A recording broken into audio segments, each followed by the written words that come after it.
Students, मैं आपको आपकी अगली साखी पढ़ा रही हूँ। और जैसे कि आपने उन चारों साखी के नोट्स बनाए हैं, इनके भी नोट्स बना लीजिएगा बेटा, जिससे आप लोगों को सुविधा रहे पढ़ने में। तो अगली साखी है आपकी, हिंदू मुआ राम कहे मुसलमान खुदाई, कहे कबीर जो जीवता जो दुई के निकट न जाई। देखिए क्या बताया है इसमें, हिंदू और मुसलमान दोनों को ही कबीरदास जी ने समान भाव से, समान रूप से फटकारा है। अपन कहते हैं ना, दोनों में ही डांट लगाई है। अपन कहते हैं ना, किसी में फटकार लगाई, तो यानी डांटा है, फटकारा है। क्या फटकारा है, सुनिए। सबसे पहले वो उन दोनों की बातें बता रहे हैं। क्या बता रहे हैं कि कबीरदास जी कह रहे हैं कि मैं देख रहा हूँ कि इस संसार के अंदर जो हिंदू लोग हैं, वो अपने धर्म को श्रेष्ठ मान करके, अपने धर्म को यानी हिंदू धर्म को श्रेष्ठ मान करके राम का नाम लेकर के मृत्यु को प्राप्त हो रहे हैं। और जो मुसलमान हैं, वह अपने धर्म को श्रेष्ठ मान करके खुदा का नाम लेकर के मृत्यु को प्राप्त हो रहे हैं।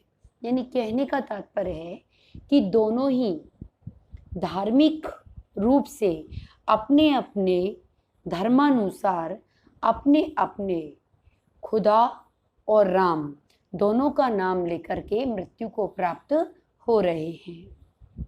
अब कबीरदास जी ने अपने शब्दों में यहाँ इस बात को स्पष्ट करते हुए समझाया है कि कहे कबीर जो जीवता जो दुई के निकट ना जाए। कबीरदास जी अपनी भाषा में सांसारिक लोगों को समझाने की कोशिश करते हैं और कहते हैं कि हे मनुष्यों, मेरी नज़र में, अर्थात इस संसार में जो एकमात्र एक अवलंब जो परमात्मा है, उसकी नज़र में इस संसार के अंदर जो जिंदा व्यक्ति है, वो वही कहलाने योग्य है जो इन दोनों के निकट ना जा करके, यानी ना ही तो हिंदुओं के निकट जा करके और ना ही मुस्लिमों के निकट जा करके, जो इन दोनों के निकट ना जा करके एकमात्र इस संसार में व्याप्त ईश्वर की आराधना करता है, उसकी भक्ति अर्थात उसका स्मरण करता है। इतना समझ में आपके में, दोबारा रिपीट करके देख लीजिएगा, समझ में आ जाएगा आपके में। यानी कि अब मैं इसका मतलब बता रही हूँ आपको कि इसका मतलब उन्होंने क्या बोला है वो समझिए। यानी कहने का मतलब है, कबीरदास जी कहना चाह रहे हैं, इसका आशय यह है कि भगवान इन राम और खुदा दोनों से ही दूर माना गया है। कबीरदास जी ने अपनी साखी का आशय समझाते हुए कहा है कि भगवान इस राम और खुदा इन दोनों से ही दूर माना गया है, और मानवता, इस संसार के अंदर जो मानवता है, वह मानवता हिंदू और मुसलमानों के भेदों से कहीं ऊपर है। तो हे सांसारिक मनुष्यों, तुम मानवता को समझो, तुम मानवता को समझो। धार्मिक आडंबरों में फंस करके किसी भी धर्म की या किसी भी ग्रंथ की या किसी भी मतलब खुदा की या राम की, किसी की भी आपस में निंदा मत करो, क्योंकि परमात्मा एक है और हम सब उसके बंदे हैं। इस वजह से मानव कहने का संसार में वही अधिकारी है जो मात्र भगवान को अर्थात ईश्वर को पूजता है। ये आपकी एक साखी कंप्लीट हो गई। अब मैं दूसरी साखी आपको पढ़ा रही हूँ।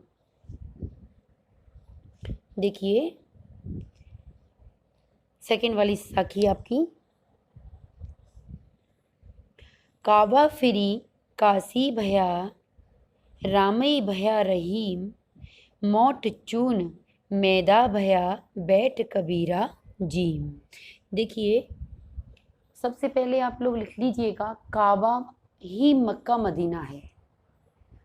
और काशी जो है वो हिंदू धर्मानुसार वह शिव की पवित्र मोक्षदायिनी नगरी है। तो यहाँ पर वही चीज़ हम ध्यान रखते हुए बोलेंगे कि इस संसार के अंदर काबा, यानी इस संसार के अंदर जितना काबा अर्थात मक्का और मदीना, जितना मक्का और मदीना पवित्र है, उतना ही शिव की प्रतिष्ठित नगरी काशी भी उतनी ही पवित्र मानी गई है। फिर से सुन लीजिए क्या बोला है कबीरदास जी। नियुक्त साखी में कह रहे हैं कि जितना काबा, काबा का मतलब अर्थात मक्का और मदीना, यानी कहने का मतलब है कि हिंदू धर्म अनुसार जितना काबा अर्थात मक्का और मदीना पवित्र समझा गया है, उतना ही शिव की प्रतिष्ठित नगरी यानी शिव का जो विशेष स्थान है काशी मोक्षदायिनी नगरी, वो भी उतनी ही श्रेष्ठ समझी गई है। आगे वो कह रहे हैं कि जितना रहीम यानी मुस्लिम धर्मानुसार जितने रहीम पवित्र हैं, उतने ही हिंदू धर्मानुसार राम भी उतने ही पवित्र समझे गए हैं। यानी कहने का तात्पर्य है कि मक्का मदीना भी पवित्र है, काशी भी पवित्र है, राम भी उतने ही पवित्र हैं और रहीम भी उतने ही पवित्र हैं। अब वो कह रहे हैं इसी बात को समझाने के लिए कि मोठ चून मेदा भया बैठ कबीरा जीम। पहले जो पंक्ति दे रखी है उस पंक्ति को समझाऊंगी और फिर उसके बाद जो उसका उन्होंने जो भाव निकाला है उसको समझाऊंगी मैं आपको। तो कैसे बोल रखा है कि हे मनुष्यों, जिस प्रकार इस संसार में मोटे चून को यानी गेहूं को जब अपन पिसवाते हैं ना तो वो चून बनता है, मोटा चून बनता है। तो जिस प्रकार गेहूं को पिसवाने के बाद में मोटे चून को और बारीक करवाने पर वह मैदे में तब्दील हो जाता है और जब मैदे से रोटी बनाई जाती हैं तो वे खाने में बहुत स्वादिष्ट नज़र आती हैं, अर्थात खाने में बहुत ही अच्छी होती हैं, नरम होती हैं। तो जिस प्रकार और उन रोटियों को जीमने में, जीमना अपन पंगत में खाने के लिए जाते हैं तो उसे जीमना बोलते हैं, कि कबीरदास जी कह रहे हैं कि उन रोटियों को यदि परोसा जाए, उन रोटियों को यदि जीमा जाए यानी खाया जाए तो वो रोटियां खाने में अत्यधिक स्वादिष्ट लगती हैं। तो उसी चीज़ का यहाँ अर्थ बताते हुए कबीरदास जी ने कहा है कि देखिए यहाँ कोई चून नहीं है, यहाँ कोई मैदा नहीं है, यहाँ समझाया उन्होंने किसी और ही चीज़ को है, वो मैं आपको यहाँ पर बता रही हूँ।